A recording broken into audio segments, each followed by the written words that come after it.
हे guys, welcome to easy Indian language. आजच्या व्हिडिओमध्ये आपण काही नवीन टॉपिक आणलेला आहे, तो म्हणजे मे। तर मे म्हणजे काय? तर मे म्हणजे शक्यता। तर काय? तर ते तुम्हाला सेंटेन्सवरून समजणारच आहे, त्यासाठी तुम्हाला व्हिडिओला शेवटपर्यंत पाहायचा आहे। तर त्याआधी मे म्हणजे काय, म्हणजे आपण कुठे यूज करतो? तर बघा, परवानगी देण्यासाठी आणि परवानगी घेण्यासाठी, म्हणजे परमिशन द्यायची असेल, परमिशन घ्यायची असेल तर आपण मेचा उपयोग तिथे करू शकतो। ठीक आहे। तर मित्रांनो बघा, मेचा जो उपयोग आहे तो आपण इच्छा व्यक्त करण्यासाठी सुद्धा करू शकतो। काय? इच्छा व्यक्त करण्यासाठी सुद्धा करू शकतो। ते पण आपण सेंटेन्स घेणार आहोत, तर त्यासाठी तुम्हाला व्हिडिओला शेवटपर्यंत पाहायचा आहे, कुठेही स्किप नाही करायचा आहे। ठीक आहे।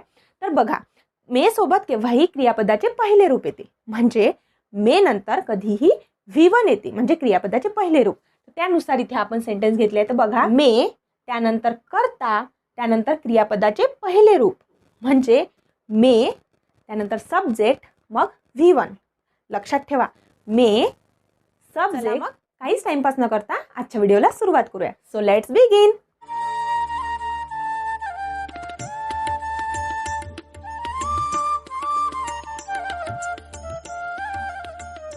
तर फर्स्ट सेंटेन्स आहे, मी आत येऊ का? मी आत येऊ का? कुठेही आपण आतमध्ये जातो, कोणत्याही ऑफिसमध्ये, कोणत्याही क्लासमध्ये जाताना आपण काय म्हणतो? मी आत येऊ का? May I come in? May I come in? Sir असेल, मॅडम असेल तर whatever it is, madam, sir. ठीक आहे। तर मे आय कम इन म्हणजे इथे काय आहे? आपण परमिशन घेत आहे कोणाची। ठीक आहे। मी इथे बसू शकतो का? मी इथे बसू शकतो का? May I sit here? May I sit here? मी इथे बसू शकतो, मी बसू शकतो का म्हणजे मे आय सीट। पण इथे काय आपण मी इथे बसू शकतो का? May I sit here? मी आता जाऊ का? माझं काम झालं, मी आता जाऊ का? आपण कोणाला पण म्हणतो, माझं काम झालं, टाइम झाला, मी आता जाऊ का? तर may I go now? May I go now? May I go now? Sentence आहे, मी पोहायला जाऊ का आई? मी पोहायला जाऊ का आई? बघा, छोटी छोटी मुलं आईची परमिशन घेतात कशासाठी पण। तर एक छोटासा मुलगा म्हणा की मुलगी म्हणा, फॉर एक्झाम्पल परमिशन घेत आहे, मी पोहायला जाऊ का आई? तर इंग्लिशमध्ये काय होणार? May I go swimming? May I go swimming? Mom, may I go swimming? Next sentence आहे, मी तुमचा पेन घेऊ शकतो का? मी तुमचा पेन घेऊ शकतो का? आपण पण कोणाला म्हणतो, मी तुझा पेन घेऊ शकतो का? मी तुमचा पेन घेऊ शकतो का? May I borrow your pen? May I borrow your pen? Next, मला एक ग्लास पाणी मिळेल का? मला एक ग्लास पाणी मिळेल का? May I have a glass of water? May I have a glass of water? Next sentence, मी तुझा फोन वापरू शकतो का?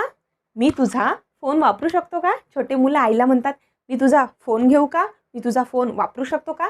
May I use your phone? May I use your phone? मी एक प्रश्न विचारू का? नेक्स्ट सेंटेन्स आहे, मी एक प्रश्न विचारू का?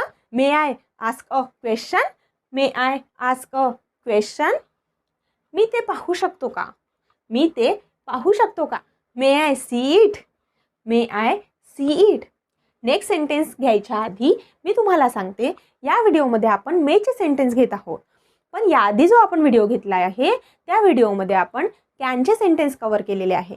तर तो व्हिडिओ पण तुमच्या खूप कामात येईल। तर तो जर व्हिडिओ तुम्ही पाहिला नसेल तर लिंक मी डिस्क्रिप्शन बॉक्समध्ये दिलेली आहे, त्या लिंकवर जाऊन तुम्ही तो व्हिडिओ बघू शकता। तर बघा मित्रांनो, खूप जणांना असा प्रश्न असतो की मे कुठे यूज करायचं, कॅन कुठे यूज करायचं, कूल कुठे करायचं, वूल्ड, शूल्ड, हॅव टू, हॅज टू, हे जे हेल्पिंग वर्ब्स आहे या सगळ्या याच्यावर आपण एक एक व्हिडिओ घेणार आहोत। आणि तुमचा जो कन्सेप्ट आहे तो क्लिअर करायचा असेल, म्हणजे कुठे यूज करायचं, कन्फ्युजन नाही झालं पाहिजे की हॅव कुठे करायचं, हॅज कुठे करायचं, हॅड कुठे करायचं, तर त्यासाठी तुम्हाला या व्हिडिओला म्हणजे या सिरीजला कंटिन्यू करायचं आहे, 1 बाय 1 व्हिडिओ बघायचे आहे। त्यासाठी तुम्हाला चॅनलला सबस्क्राईब करायचं आहे, कारण चॅनलला जर सबस्क्राईब केलं आणि बेल आयकॉनवर जर प्रेस केलं तर तुम्हाला 1 बाय 1 नोटिफिकेशन्स मिळेल आणि तुम्ही तिथे जाऊन ते व्हिडिओ बघू शकता। मी तुम्हाला नंतर कॉल करू का? मी तुम्हाला नंतर कॉल करू का? हे सेंटेन्स आपण नेहमी यूज करतो। जेव्हा आपण बिझी असतो तेव्हा कोणाचा कॉल येतो तेव्हा आपण काय म्हणतो? मी तुम्हाला नंतर कॉल करू का? May I call you later? May I call you later? Next sentence, मला अजून काही कॉफी मिळेल का? मला अजून काही कॉफी मिळेल का? म्हणजे may I have some more coffee? May I have some more coffee? परमेश्वर तुला मदत करो? बघा, आतापर्यंतचे सेंटेन्स होते ते परवानगी घेण्यासाठी म्हणजे परमिशन घेण्यासाठी किंवा देण्यासाठी होते, पण हे जे सेंटेन्सेस आहे इथनं हे जे सेंटेन्स घेतले मी तुम्हाला डिफरन्स समजून सांगायसाठी, हे सेंटेन्स आहे इच्छा व्यक्त करण्यासाठी. मी तुम्हाला पहिले स्टार्टिंगला सांगितलं होतं की जेव्हा आपल्याला इच्छा व्यक्त करायची असते, म्हणजे इच्छा व्यक्त करण्यासाठी सुद्धा आपण मेचा उपयोग करतो, तर तेच सेंटेन्सेस आहे हे. परमेश्वर तुला मदत करो, परमेश्वर तुला मदत करो म्हणजे may God help you, may God help you, may God help you. Next, परमेश्वर तुझे संरक्षण करो, परमेश्वर तुझे संरक्षण करो म्हणजे may God protect you, may God protect you. ठीक आहे.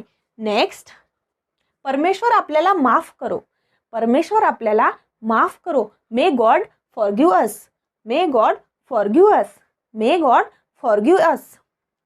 तुला दीर्घायुष्य मिळो, तुला दीर्घायुष्य मिळो, may you live long, may you live long.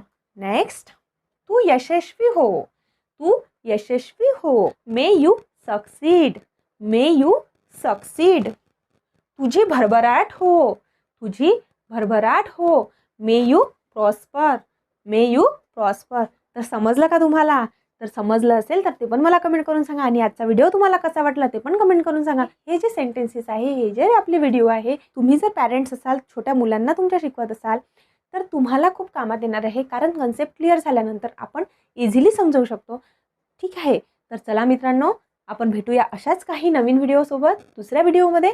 तोपर्यंत बाय बाय.